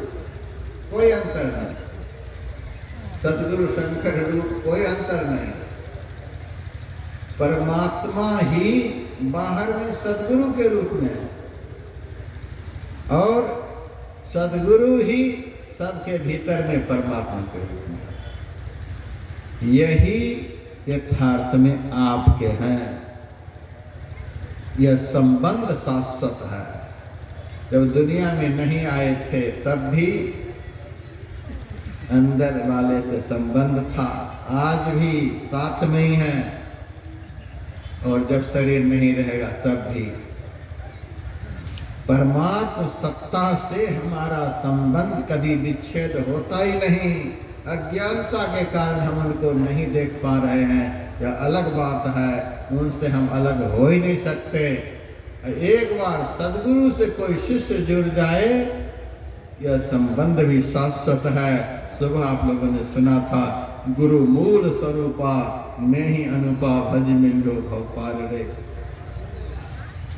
दोनों संबंध शाश्वत है। और गुरु के विषय में तो आपको मैंने सुना दिया था, शिष्य को लेते लेते लेते गुरु मूल स्वरूप में लीन कर देते हैं। और परमात्मा के लिए भी उदाहरण है। कृत्तिवास रामायण में प्रसंग आता है, राम तो ब्रह्म के ही अवतार थे। 13,000 वर्ष तक उन्होंने राज्य किया था। उसके बाद अपनी प्रजाओं से कहा, प्रजाओं, मैंने तुम लोगों के लिए अर्थात भक्तों के लिए धरती पर अवतार लिया था। 13 साल तक मैंने भक्ति का प्रचार किया, भक्तों का रक्षण किया। अब मैं स्वस्वरूप में प्रतिष्ठित होने के लिए जा रहा हूं। अब मैं जा रहा हूं अपने धाम को। अयोध्या वासियों ने कहा, इतने दिनों तक मैंने आपसे प्रेम किया, आप मुझे छोड़ करके जा रहे हैं।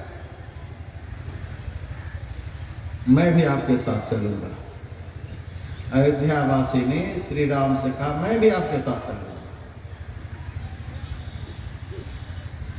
भगवान श्री राम ने कहा, अच्छा मेरे साथ सब चलोगे? कहा हाँ, इसीलिए तो भगवान का जन्म अयोध्या में हुआ। ऐसे धन्य हैं अयोध्या वासी जिनको राम से इतना प्रेम था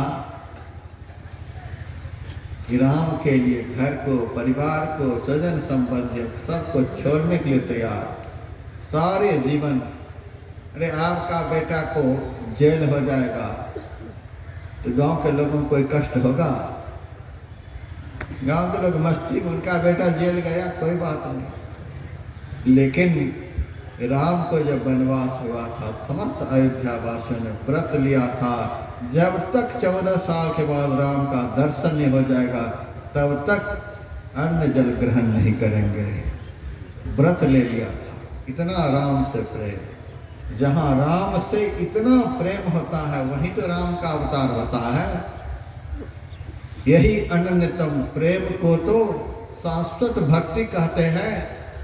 जहाँ इस तरह का अनन्यतम प्रेम होता है वहीं परमात्मा का प्राकट्य होता है। सब कुछ छोड़ने के लिए राम के लिए तैयार हैं। आप जा रहे अपने धाम, हम भी चल रहे। भगवान श्री राम ने कहा, अच्छा सब चलने के लिए तैयार है, चलो।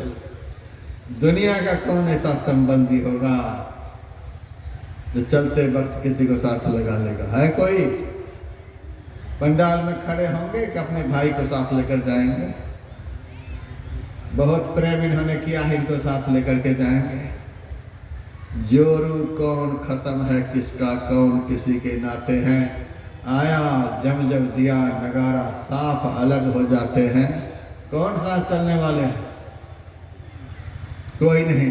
कौन किसी को साथ लेकर के जाएंगे? एक भी जाएंगे? कोई नहीं। लेकिन देखिए राम कैसे हैं, ब्रह्म कैसे हैं। राम ने कहा सब चलो, चलो मेरे साथ। सब चल ही दिए। सरजू के तट पर समस्त अयोध्यावासी पहुंचे हैं। राम सोचते हैं चलो तट तक तो सब पहुंच गए हैं, भीतर कितने घुसते हैं देखें। श्री राम सरजू में प्रवेश कर गए। गला भर पानी में राम, समस्त अयोध्यावासी भी घुस गए, सब गले भर पानी। अब राम के मन में हुआ, अयोध्यावासी तो सब मेरे साथ चलने को तैयार हैं। मेरे साथ तो बंदर भालू भी बहुत रहे, बड़ी सेवा की है। राम ने बंदर भालू का भी आवाहन किया, बंदर भालू सब आ गए, सब जल में घुस गए। सब तो राम के साथ चलने के लिए तैयार, लेकिन वहां तट पर दो बचे हैं, एक विभीषण जी और दूसरे हनुमान जी। विभीषण जी भगवान के साथ चलने को तैयार, तो विभीषण जी से श्री राम ने कहा, विभीषण मैं तुमको साथ लेकर के नहीं जाऊंगा। विभीषण ने कहा, आप सबको साथ लेकर के जा रहे हैं और मुझे क्या छोड़ रहे हैं? मैं तुम्हें साथ लेकर के नहीं जाऊंगा, मैं तुम्हें लेकर के नहीं जाऊंगा, मुझे क्यों छोड़ रहे हैं? राम ने कहा, विभीषण तुम सारिखे संत प्रिय मोरे, धरो देह नहीं आन निहोरे। तुम्हारे जैसे संत के लिए ही विभीषण मेरा अवतार होता है। तुम संत हो, मैं भगवंत हूँ, मैं जा रहा हूँ अपने धाम को। लेकिन विभीषण मैं अपने धाम में चला भी जाऊंगा तो भी यह धरती रहेगी, लेकिन जिस दिन इस धरती पर से संत चले जाएंगे उस दिन यह धरती नहीं रहेगी। सदगुरु महाराज की आग लगी आकाश में, चुई चुई पड़े अंगार, संत न होते जगत में जल जाता संसार। मेरे बिना भी विभीषण संसार रहेगा, लेकिन जिस दिन संसार में संत नहीं रहेंगे उस दिन यह संसार नहीं रहेगा। इसीलिए तुमको रहना है। विभीषण जी भगवान के आदेश से रुक गए। अब भगवान हनुमान जी को बुला रहे, हनुमान जी तुम आ जाओ। हनुमान जी जाने के लिए तैयार हैं। विभीषण जी जाने के लिए तैयार हैं तो भगवान साथ ले जाने के लिए तैयार नहीं। हनुमान जी को साथ ले जाने के लिए तैयार, तो भगवान कहते हैं चलो। हनुमान जी कहते हैं मैं नहीं जाऊंगा। आज पहली बार हनुमान जी आज्ञा को टाल रहे हैं, मैं नहीं जाऊंगा आपके साथ। कहा क्यों? मैं इसीलिए आपके साथ नहीं जाऊंगा कि आप तो मुझे लेकर बैकुंठ चले जाओगे, एक कमरा मुझे दे दोगे रहने के लिए, मुझे कमरे में बिठा दोगे और आप बताओ राम, आप संत विभीषण को छोड़कर एक क्षण भी बैकुंठ में रह पाओगे? बताओ तो संत के बिना बैकुंठ में रह पाओगे? राम ने कहा नहीं। इसीलिए हे राम, जिनके बिना आप बैकुंठ में एक क्षण भी रह नहीं सकते, उस संत को छोड़कर मैं आपके साथ नहीं जा सकता। गुरु महाराज की जय। और मैं क्या कहूँ, संत को छोड़कर मैं नहीं जा सकता। संत के पास रहकर तुम करोगे क्या? क्या करोगे? हनुमान जी ने कहा, जब तक इस धरती पर संत के मुंह से आपकी भक्ति का प्रचार होता रहेगा, तब तक मैं इस धरती की रक्षा करता रहूंगा। संत के मुंह से आपकी भक्ति का जब तक धरती पर प्रचार होता रहेगा, तब तक इस धरती की रक्षा मैं करता रहूंगा। धरती की रक्षा का भार हनुमान संत ने लिया। धरती पर भक्ति की रक्षा करने का भार विभीषण जी ने अपने माथे पर लिया। ऐसी भक्ति जिनके बिना भगवान एक क्षण भी रह नहीं सकते, वह जिसको प्राप्त हो जाए, भगवान कहते हैं मोहि भगत प्रिय संतता, वह मुझे सदैव प्रिय होगा, सदैव प्रिय होगा। नारद जी ने भक्ति सूत्र में भक्ति की महिमा बतलाते हुए लिखा, यत् प्राप्य पुमान न किंचित वांछति न सोचति सिद्धो भवति आत्मा रामो भवति। यत् प्राप्य पुमान न किंचित वांछति। यदि परमात्मा की भक्ति किसी भाग्यवान भजनी पुरुष को प्राप्त हो जाए, वह फिर कुछ भी नहीं सोचेगा कि हमें यह नहीं मिला, वह नहीं मिला। जिस भक्ति में अखंड सुख प्रदायक मोक्ष दिलाने का सामर्थ्य है, उस भक्ति को प्राप्त करके संसार का सुख दूर रह सकता है। इसीलिए वह कुछ भी नहीं सोचता। यत् प्राप्त पुमान न किंचित वांछति। जीवन में भक्ति की प्राप्ति हो जाए, वह पुरुष कुछ भी नहीं चाहता। सारी चाहनाएं उसकी पूरी हो जाए। न सोचती, वह कभी चिंता नहीं करता। राम भगति मणि उर्बस जाके, दुख लवलेशन सपने होता के, वह कभी कुछ सोचता ही नहीं। आत्मा रोमो भवती। अपनी आत्मा में ही वह दिन रात रमन करने लग जाता है। यह लब्ध्वा पुमान सिद्धो भवती। यदि जीवन में परमात्मा की भक्ति प्राप्त हो जाए तो सिद्धो भवती, अष्ट सिद्धियों से प्राप्त हो जाती। तृप्तो भवती, वह महातृप्त हो जाता है।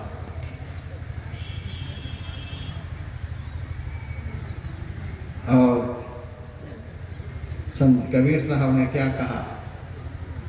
फल मीठा पै ऊंचा तरवर, कौन जतन कर लीजै, नेक निचोर सुधा रसवा को, कौन जुगत कर पीजै।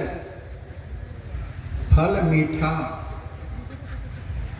इस मीठा फल को कबीर साहब किसके लिए संकेत कर रहे हैं? परमात्मा के लिए। परमात्मा ही एक ऐसा मीठा फल है, जिस फल का स्वाद एक बार किसी को लग जाए तो संसार के सारे विषयों का स्वाद सदा सदा के लिए समाप्त हो जाए।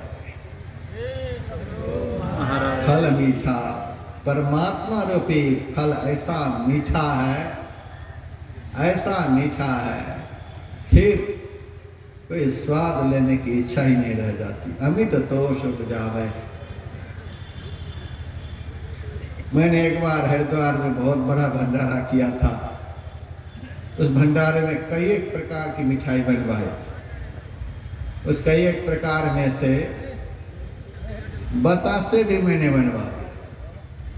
ऐसा कलाकार बिहार से गया था, बतासा भी बनाया। खिलाने लगे सबको। एक बिहार का ही साधु अन्य साधुओं के साथ में था। सब मिठाई चलाए उनकी थाली में, और वे केवल फटाफट रसगुल्ला ही खाए, रसगुल्ला ही खाए। मैंने उनसे कहा, रसगुल्ला खाए चले जा रहे हो, बतासे में मुंह क्यों नहीं लगाते? अरे महाराज, रसगुल्ला का स्वाद जिन्होंने ले लिया, वो बतासे को क्या समझेगा? वो बतासे क्या समझेगा? तुलसीदास जी महाराज कहते, ब्रह्म पीयूष मधुर शीतल, जो पै मन सो रस पावे, पौकत मृग जल रूप विषय कारण शिवासर धावे। परमात्मा रूपी फल का स्वाद जिस भाग्यवान भजनी भक्त ने ले लिया, उनको संसार के विषयों में क्या स्वाद लगेगा? कोई स्वाद नहीं। गुरु महाराज को हम देखते थे, आंखें बंद हैं, भक्तगण अनेकों प्रकार की भोज्य सामग्री लेकर थाली में खड़े रहते थे। सरकार भोजन लिया जाए, आँख खोल करके देखते भी नहीं। किस आनंद में गुरु महाराज थे। पेट तो पीठ में, पीठ की रीढ़ में सटा हुआ था, हमने नजर से देखा है, पीठ की रीढ़ में सटा हुआ था, लगभग 1-1.5 इंच मोटा पेट होगा, रीढ़ में सटा हुआ। अन्न के बिना पेट रीढ़ में सटा हुआ और अनेक प्रकार के अन्न सामने हैं, गुरु महाराज आंख खोल करके देखते भी नहीं है। क्या ऐसा स्वाद मिला गुरु महाराज को,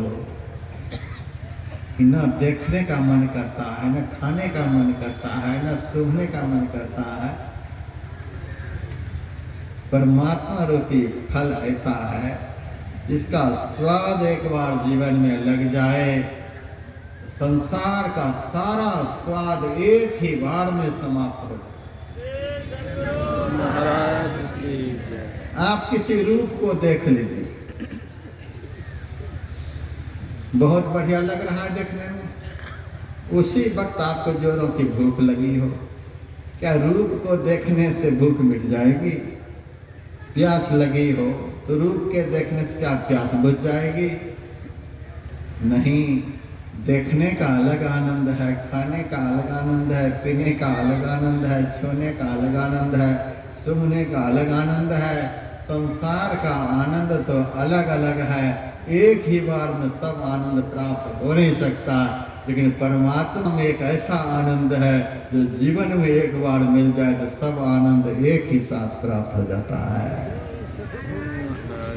न देखने का मन, न सुनने का मन, न छूने का मन, मन अमित तोष उपजावे, अत्यंत संतुष्टि, अत्यंत आनंद, ऐसा आनंद। फल मीठा, बहुत मीठा फल है, न कुछ भोगने की इच्छा, न कुछ चाहने की इच्छा, न किसी से मिलने की इच्छा, सारी इच्छाएं एक ही बार में शांत, ऐसा वह फल है। दुनिया का कोई भी ऐसा फल नहीं जो सड़ता नहीं हो, गलता नहीं हो, जिसमें त्याज्य अंश कुछ भी न हो। परमात्मा रूपी फल ही एक ऐसा है जिसमें त्याज्य अंश कुछ भी नहीं, सड़ता कभी भी नहीं, सारा स्वाद समाहित रहता है, अमित तोष उपजावे। फल मीठा, वह फल बहुत मीठा है, एक बार तो लगे,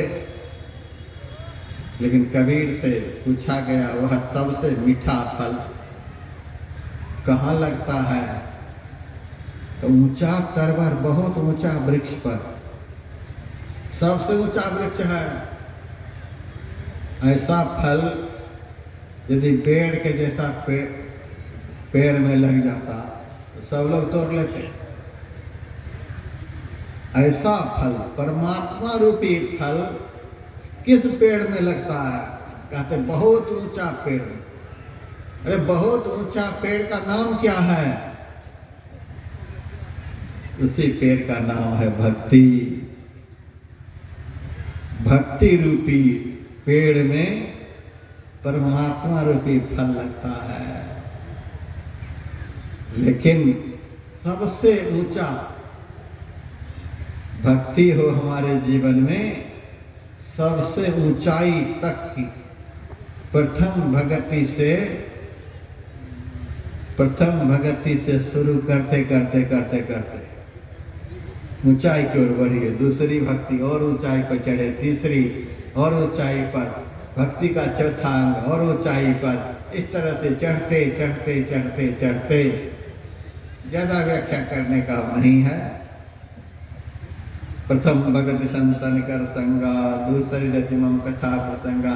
अब समझिए ऐसा कि हम ऊंचाई की तरफ जा रहे हैं, दूसरी भक्ति कुछ और ऊंचा चढ़े, गुरुपद पंकज सेवा, तीसरी भगति मान और ऊंचा, चौथी भगति मम गुणगणा करे कपट गान और ऊंचाई पर चढ़ गए, मंत्र जाप मम दृढ़ विश्वास और ऊंचा चढ़े, छड़दम शील विरत भो कर्मा, समग्र इंद्रियों का निरोध अर्थात दृष्टि योग की साधना, अंतर ज्योति का ध्यान, सातम सम्मोहमय जग देखा, नाद ध्यान, मनोनिरोध, आठम यथा लाभ संतोषा, जो मिले उसी में संतुष्ट, नवम सरल सब संचल हीना।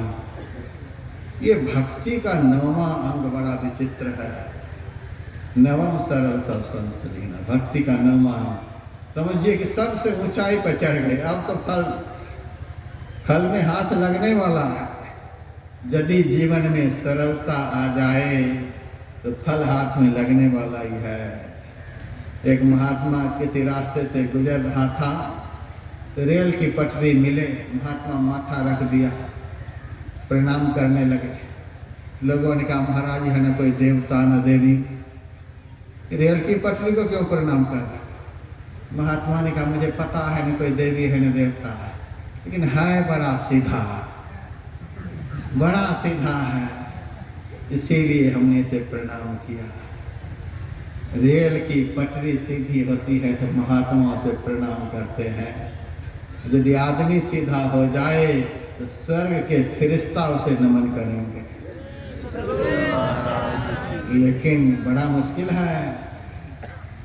बांस सीधा हो जाएगा, पेड़ सीधा हो जाएगा, मकान दुकान सीधा हो जाएगा, दुनिया का सब कुछ सीधा हो जाएगा, लेकिन ये 3.5 हाथ का आदमी देखने में तो सीधा, लेकिन इसको सीधा करना बहुत मुश्किल है। एक महात्मा तो कहते थे सबसे सीधा जो आदमी होता है वह भी जलेबी से कम नहीं। टेढ़ा सीधा हो जाता है, कैसा कैसा टेढ़ा टेढ़ कलाकार सीधा कर देता है, लेकिन ये आदमी देखने में सीधा लेकिन भीतर से बड़ा टेढ़ा। इसको तो जब जमदूत मुगदर लेकर के आता है तभी ये सीधा होता है, ऐसे नहीं सीधा। यदि पहले ये सीधा हो जाए फिर क्या कहना है।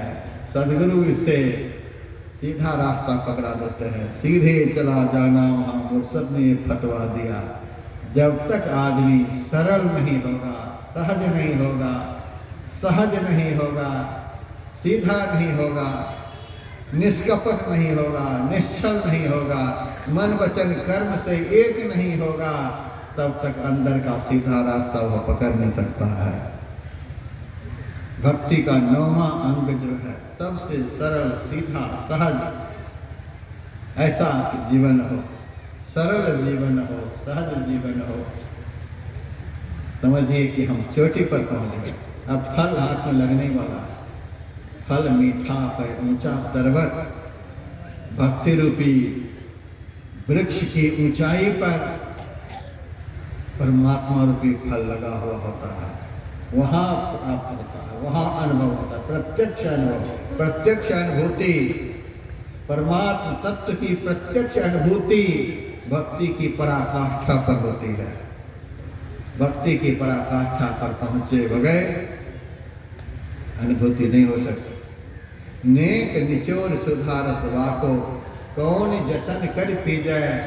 परमात्मा रूपी फल में जो आनंद रूपी रस है, अमृतमय रस भरा हुआ है, वह कैसे पिया जाए।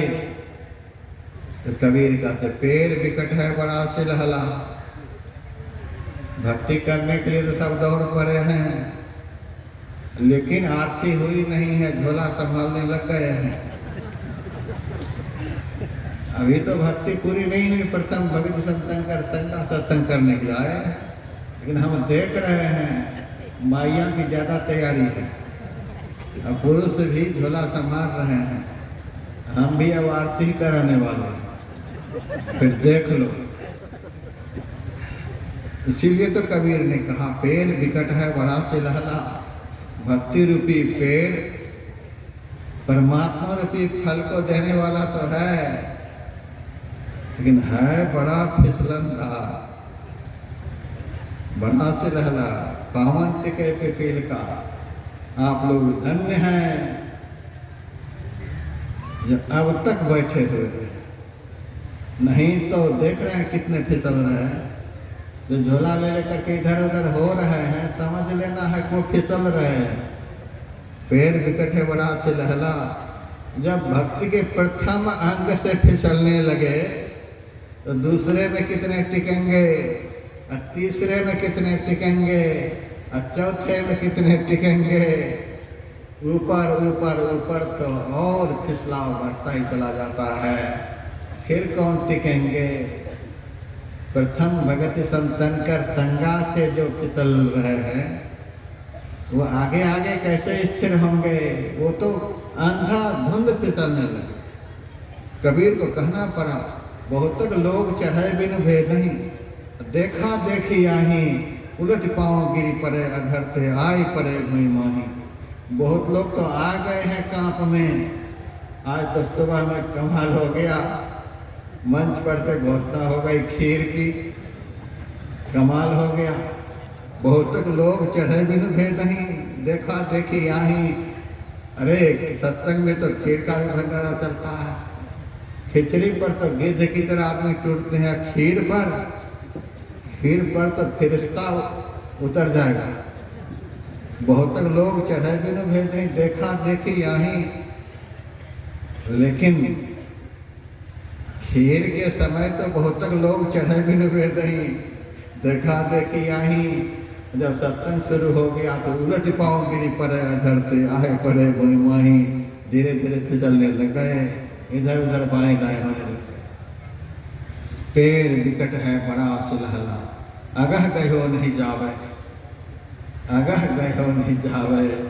ये पेड़ ऐसा है, कोई भगवान पुरुष ही भक्ति रूपी पेड़ को बढ़िया से पकड़ पाता है, नहीं तो प्रायः तो सबके हाथ से छूट ही जाता है। अगह ग्रहण में नहीं आने वाला है, बड़ा फिसलनदार पेड़ है, ग्रहण में नहीं आता। पेड़ विकट है बड़ा सुलहला, अगह गयो नहीं जावे। लेकिन यह पकड़ में आता है किसको। भक्ति रूपी पेड़ को बढ़िया से कौन पकड़ पाता है। तब कहते तन मन डारी चढ़े श्रद्धा से, तबुआ फल को पावे। जो श्रद्धा पूर्वक, श्रद्धा की व्याख्या हो चुकी है, दोहराने की बात नहीं। तन मन डारी चढ़े श्रद्धा से, तन और मन को न्योछावर करके जो श्रद्धा पूर्वक चढ़ने का प्रयास करता है, तो परमात्मा रूपी फल को वह प्राप्त कर लेता है। तन मन डार चढ़े श्रद्धा। मैं तो जहाँ तहाँ ध्यान शिविर लगाता हूँ, शहरों में, तीर्थों में।